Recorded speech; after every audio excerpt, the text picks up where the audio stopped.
Welcome back to the show. Now, the presidential debates have recently wrapped up, and there was a bit of a controversy with the media because President Bush and John Kerry didn't want to be shot while the other person was talking. We call this in the business a reaction shot. Now, we can understand why the president and John Kerry didn't want this because these shots can be misinterpreted and misled by the media. In fact, we're going to show you that we here at Tales from the Anti-Man have this problem all the time. So, we're going to show you the last segment, the roundtable discussion again. But this time, we're going to show you some of the reaction shots. I'm going to ask you a general question to begin with.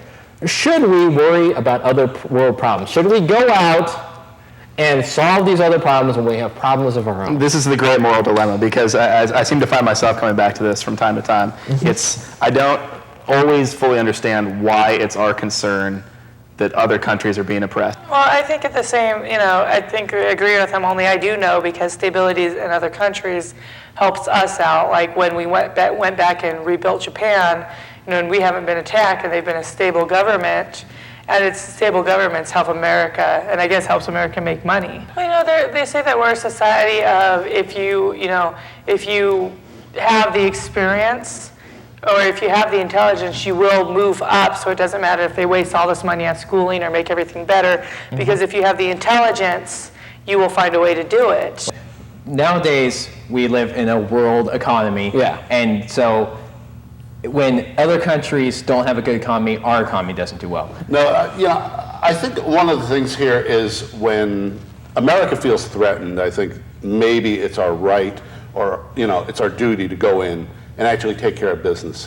What gets me about it, the one thing that bugs me the most about this argument is like, why are we spending money on schools in Iraq when we could be spending money over schools here? What bugs me about it is we weren't solving these problems before this war began. We weren't solving healthcare. We weren't solving education. These were not our top priorities. We weren't vigorously going at it, and then this war derailed it. We were leaving them to the side, not taking care of them in the first place. This war has not prevented us from having better education, has not prevented us from having better health care, because it's a smokescreen, because we weren't going to take care of it in the first place. I agree with you. I think that's entirely right. We weren't doing these things before. They weren't going to be done anyways. We're not going to take the $87 billion, which is so famous now. We weren't going to take that and spend it on schools. It wasn't going to be used for fire stations, police stations. Right. It was going to be used for a war. But there's a problem when you go over the other end with the New World Order, and where we're just this whole NAFTA thing, which I think came and bit us in the butt. Really, I mean, you've got to strike a balance.